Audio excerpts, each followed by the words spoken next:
Mount & Blade II Bannerlord has just had its 1.8 patch. It's currently in beta, so things are subject to change, but I thought, hey, let's have a look over this thing, because my god, is it big.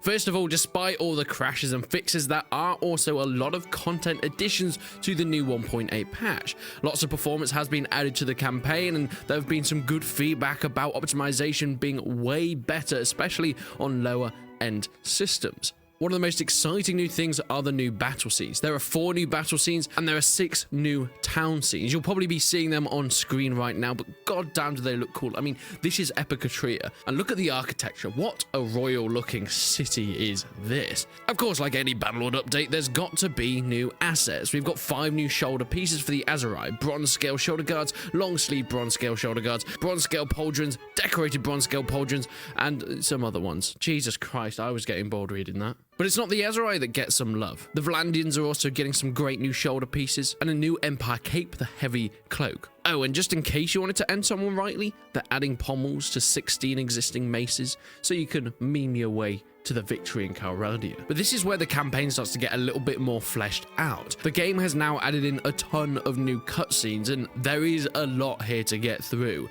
It's a little quick montage of some of the best ones.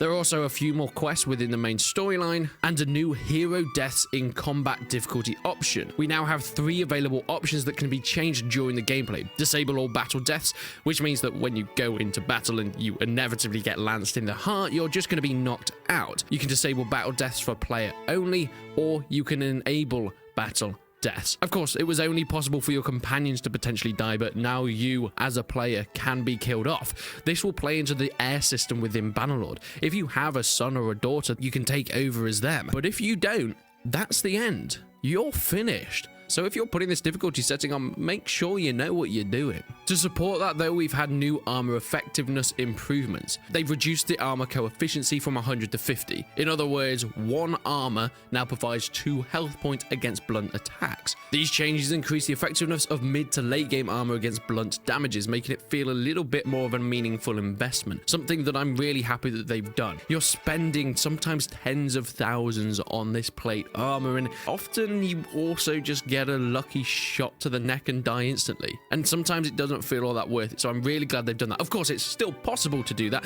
especially if you've got the character deaths on. You still need to watch out for that stray ballista bolt.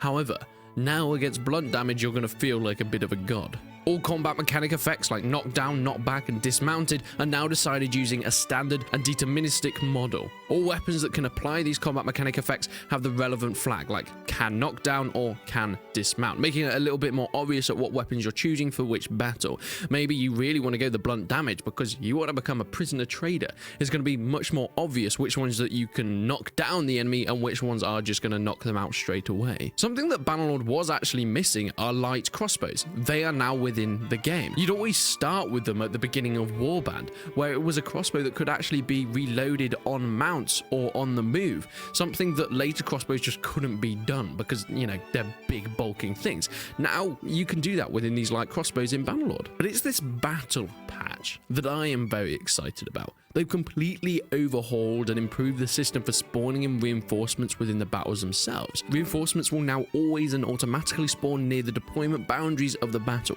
The initial wave of troops always spawns on the original path with respect to the position of the battle on the campaign map. However, reinforcements will pick the safest spawn point to make sure that they're not slaughtered instantly or end up slaughtering the enemy completely instantly. There have been complete overhauls to many things like kingdoms and diplomacy, economy and trade, crafting, settlement actions, depending on how you interact with different fiefs around Calradia. Many quests have been updated with new side quests being added in and issues all fixed for them. Conversations and encounters have once again been overhauled, and in general, this is the biggest I've seen in a long time. But not only this, we also have some great changes to the multiplayer, and of course, those beautiful modding tools. Of course, if you want to, you can join this beta now by going to properties, going down to betas, and opting in to the last one you see here, 1.8. Yeah, as mentioned, all this will be changing throughout the development of this beta version, so you could just wait for the full release if you want the most stable version of 1.8. But it is coming very, very soon, and I, for one, cannot wait to get stuck into this thing.